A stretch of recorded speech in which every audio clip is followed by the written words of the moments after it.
Hey there, everyone. So, as you can see from the screen here, I wonder if you can see this too. I'll have to go double check that. But I'm currently downloading the patch for Elden Ring right now. So, if you're wondering, my guide was technically supposed to be done by this point. But I'm going to just go over some of the things here, and I'm hoping that maybe this takes up enough time that I can feel satisfied to, call this a day.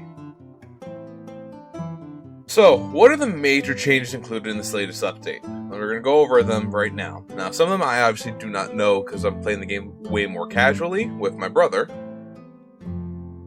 But, and who knows? Maybe that's what'll be happening here. So anyway, while I continue to set up, let me just go ahead and set this on loop. It already is.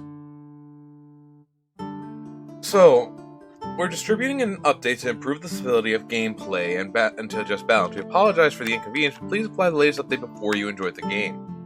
Major changes include, in the latest update, adding additional elements. So, they've added a function to record an icon and the name of an NPC on the map when you encounter that NPC.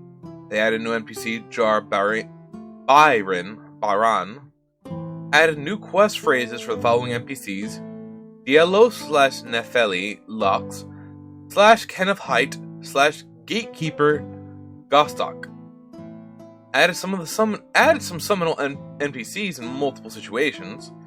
Increased the number of patterns of objects that the player can imitate while using Mimic's Veil. And added night background music in some open field areas. All of which are very neat and very much welcome. I actually did say yesterday when talking to my grandfather, that in the game, there's a lot of quiet moments. And a lot of Souls games do this. The game's very quiet. You don't have background music constantly going, right? Anyway, bug fixes. This is the stuff I want to get to. Fix the bug that prevented summoned NPCs from taking damage in some boss battles. I didn't know this was the case. I never used the NPC summons. I always went with people. Because people don't often do dumb things, like stand near the cliff when the boss has a knockback move. But apparently some of them could, just entirely tank the boss, which means the way the boss's aggro works, which is, you smack the boss comes to get you, or your buddy smacks the boss goes after them. That would have entirely been messed up by... Sorry about that. It's not as seamless as the loop as I had hoped it would be. But, yeah. It's good that that's been fixed. Fix bugs that sometimes prevented the player from obtaining an item after a boss battle. I've never personally had this happen. And if I have, I'm guessing they made it so it'll give you... they've probably said it that way. Again, I did some minor coding when I was younger on RPG Maker. It wasn't anything great, but I know how this kind of goes. If the branch says that you've beat the boss already, they probably set it up that you now obtain the item regardless. I mean, as long as you've beaten the boss, so you'll probably receive it upon logging in. Which I hope would be the case, over just well, you didn't get it this time, sorry, sport. But again, I'm referring to why the bug fixes are important, because of the Bully the Bullies guide. So, fix the bug that causes dialogue to be skipped when talking to NPCs and using custom key configurations. That's good for people who have different setups on their key bindings and such. And the reason for that is probably because, people have probably been missing out on important things.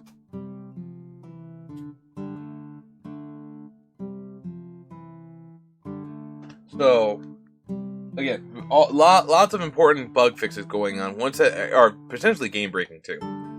Fix a bug that causes players to freeze when writing. I can't really say if I've ever had this problem. I hope I never do. And even if I would've, it's now been fixed.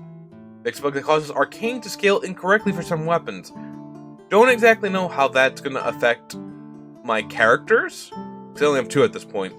Sharon's been deleted. The new Sharon is here, and Hero's been deleted. In a situation where player cannot obtain more than 2 talisman pouches, add a talisman pouch to the Twin Maidens shop lineup. Yeah. Fix a bug that prevented the user from warping to sites of grace from the map at the end of the game.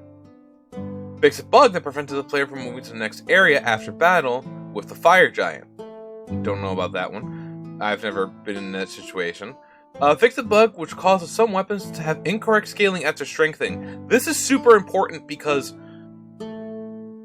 the only way to do more damage in these types of games is to either scale out of control or upgrade your weapon to stupid amounts. I didn't even realize this was a bug, but there are times where I do look at some of the weapons that I have obtained from characters that's already really plussed out, and I'm like, I don't get it. I feel like I'm not doing as much damage as I should be, so maybe this is going to fix that. Maybe it was a bug that was preventing me from doing as much damage as I should be. I don't know. Fix a bug which causes some weapons not to use stat scaling. I don't believe I've had this problem, but again, maybe I have and I just haven't noticed, so we'll be able to see that shortly. Fix hang-ups in certain occasions. Again, don't know if I've ever had that as a real problem. Oh, it is supposed to loop more seamlessly. Fix a bug which incorrectly displays multiplayer area boundaries when playing online. I'm pretty certain me and Jamer have never had that real problem. Like, all the spots that had boundaries kind of made sense to me. At least to me. You know, I can't say the same thing for everyone else, but they made sense to me. Fix a bug which allows the player to activate Erdtree's Great Shield weapon skill without absorbing an attack using a combination of item and incantation. I think I've seen people using that too, so I think that's a good thing. Here's the important one. I'm going to highlight this too. Fix a bug which causes Fire's Deadly Sin incantation to have different effect. I'm going to get back to this after I finish reading the rest of the fixes. So fix a bug with Ash of War Determination and Royal Knight's Resolve, where the damage buff will also apply to other weapons without that skill. Adjusted the visual effect of Unseen Form spell. Deleted Ragged Armor set from the game, which was mistakenly obtainable in previous patch. Fix a bug that causes hostile NPCs to drop for calling finger remedies. Fix a bug that causes incorrect sound effect to play in some situations. Fix a bug which causes visual animation and hitboxes not to be displayed correctly on some maps. Fix bugs which causes incorrect visual and behavior for some enemies. Fix a bug that causes incorrect stat parameter for some armor. Text fixes and other performance improving bugs. Okay. The whole point of the Bully the Bullies guide was to teach you how the fastest way to get Fire's Deadly Sin and the Eclipse Shodel at once. So I'm gonna go to the wiki right now.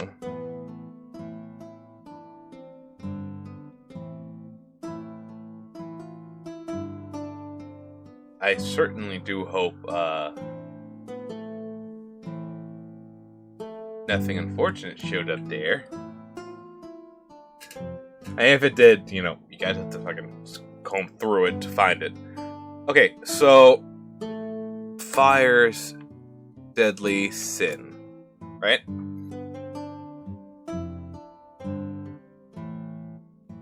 So there's a few things I actually did want to show you guys, because I did actually manage to get this, and I was experimenting with it as well.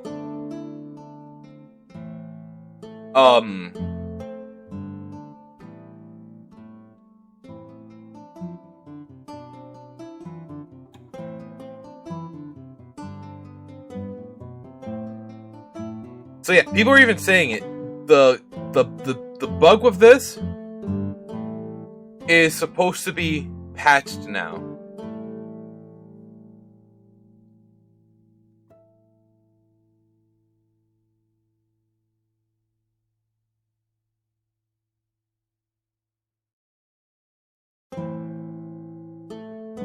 right? But the thing was, I had also discovered, let's go back to, I also discovered that Fire's Deadly Sin didn't just do it for that combo, it did it for any applied weapon buffs. Scarlet Rot, Poison, Bleed, all of them could be used to very easily cause problems. For example, I used it to take down the Mausoleum boss a little past Patches. I didn't attack him once. I just used Fire's Deadly Sin and the bleed buff, and he was taking bleed damage rapidly. Like almost every other few ticks, it was just bleed, bleed, bleed, bleed. I'm still going to test it, because I want to make sure of things. Because again, maybe there was, I don't quite understand these types of skills, because I believe in Dark Souls they had it too.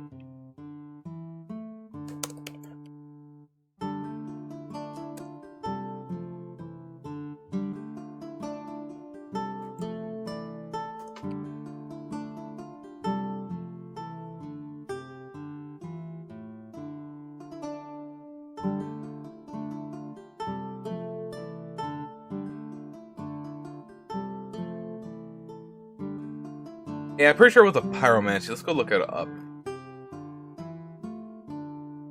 I don't remember it.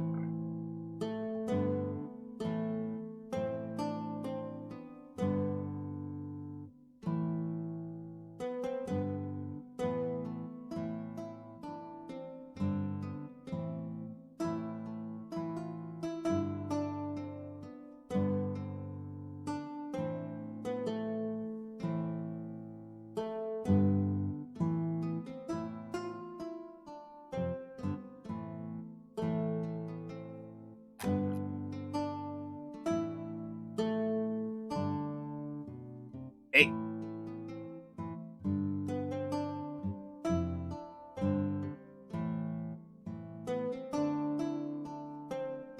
I don't believe that they.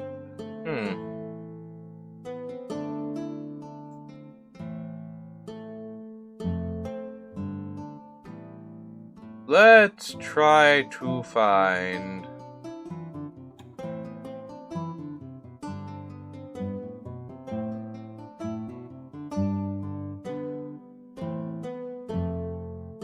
Wait, is that out already? No way, hold up. Sorry, I know this is supposed to be about, like, Elden Ring and stuff, but...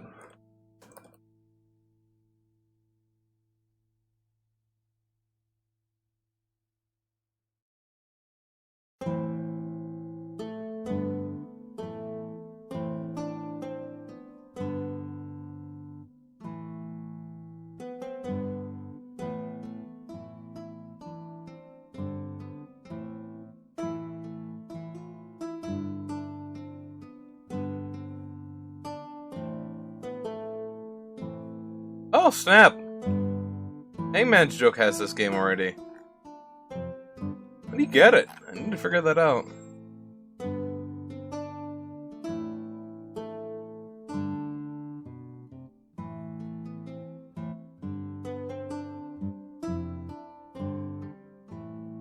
Well...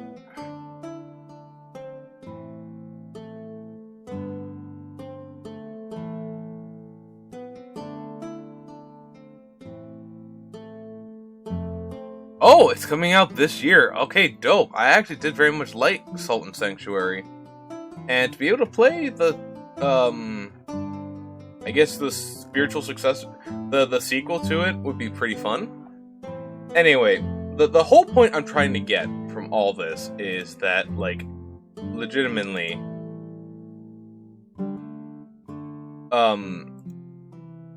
these patch notes have probably forced the guide to stop. or at the very least, for me to modify it. Now, fortunately or unfortunately, I kind of have to throw out the whole point of the guide, which was to bully the bullies, and I have to, unfortunately, change the line from "don't worry about it" to prescribe to the school of "get good." Because here's the thing, I actually had this whole joke set up, right? So I'm gonna give you the spiel as if it wasn't patched out. If you actually were running into anyone who was using the Fire's Deadly Sin incantation effect, they were using it with the Eclipse Shuttle. The Eclipse Shuttle can only be obtained after you defeat the following bosses: Margit, the Fell Omen, Godric, the Grafted, Godfrey, the First Elven Lord, Margot, the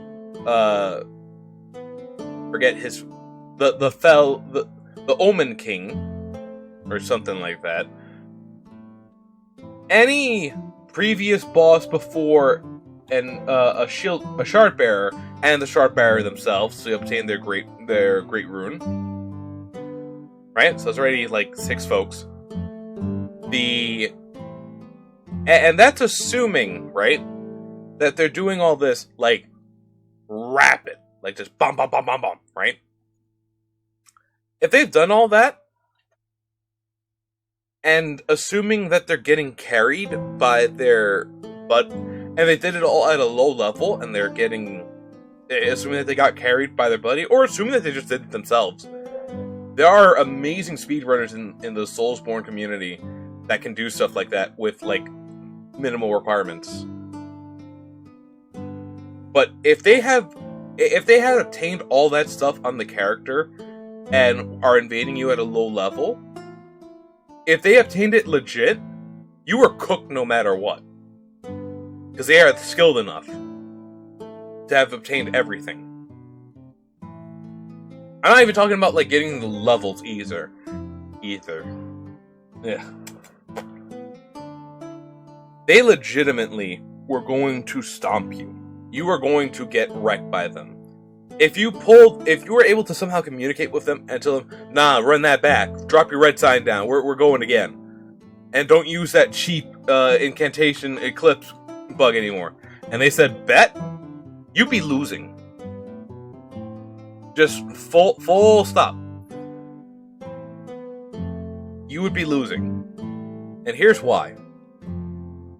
To beat all those bosses, right? To get all the stuff, right? Fire's Deadly Sin, Eclipse Shuttle. I've been running through the game. I've clocked in about 14 hours. Now, that's partially due to my own stubbornness, going through areas and exploring for the first time, because I've never gone to them before. Again, we're taking it very slow with Elden Ring and playing with my brother, and like trying to enjoy ourselves.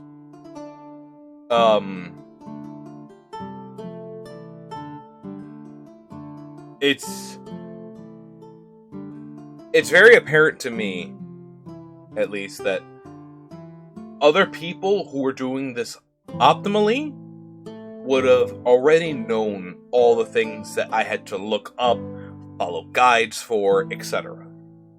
And I am still going to show you guys some stuff, because I don't think that this is patched out, because I don't think it should be, and I'll explain what I mean in a second.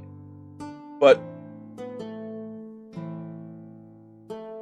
these people who have like done what I've done to get the Eclipse Shuttle and Fire's Deadly Sin, they've done it in a way that legitimately proves they have skill, at least for beating NPCs or beating the bosses, right?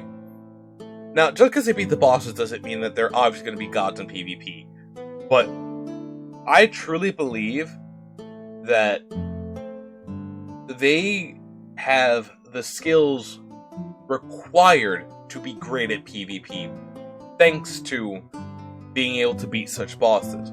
Because those skills translate. Patience, knowing when to roll, knowing when to dodge, knowing when to block, knowing when to dodge. Overall, just offensive capabilities, right?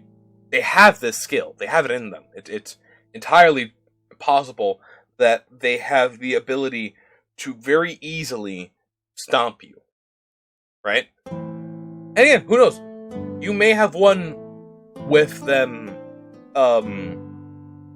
without them having used that stuff. Like, legitimately, the only reason they won was Fire Deadly Sin. That may be the case. Not everyone's fantastic at PvP, even if they are fantastic at killing the bosses. Not every speedrunner can, like, frigging teleports behind you, nothing personnel kid, and murder you. But hear me out first. Going the distance for all this stuff is at least a mark of skill, right? Coming back to my earlier point, 2 bosses which you need to beat, one being a tree sentinel, the other being one of the bosses required to beat if you want to get Fire's Deadly Sin the incantation, can be beaten by sneaking up behind them and using Poison Mist. Here's the thing. While you do get stuff for beating those bosses, I 100% believe it is fair to have those bosses be beaten in that way, because you have to sneak behind them, making use of a game mechanic. Not only that, but they would react if you tried to attack them. Poison Mist isn't an attack in the same... because it doesn't deal damage, right?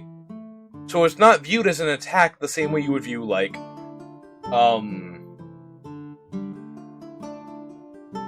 there was an ability in previous Souls games that would break your equipment. But again, that wasn't an attack. You weren't taking damage from it. It just broke your stuff. So you wouldn't be registered as being attacked, right? And it makes sense when you really think about it. You know, at least from my POV. I know, oh, you're just biased because you did it. Yes, I am slightly biased because I did it, but at the same time, I thought about it and I'm like, would I really want it patched out though? Because it makes sense to me why you should be able to do that. If the mist dealt damage and poisoned you, it'd be a little broken, because it's a very wide area. And there are skills that have a status effect attached to it and deal damage on top of that. But poison? You can... It makes sense to me, at least. You wouldn't acknowledge that you're in a poison mist, or someone's using a poison mist on you, right? And again, these bosses are supposed to be like, I don't want to say mindless creatures, but since they can be status affected, I think it would make sense that, they might not exactly notice what's going on. Again, some games have that where you status affect an enemy or a boss, and suddenly they change up how they're acting. These guys don't, which puts me in the mindset that, well, first of all, if you did have bosses that could be affected by statuses, but then change up how they did it to avoid being status effect, that'd kind of be a little bit unfair towards the player.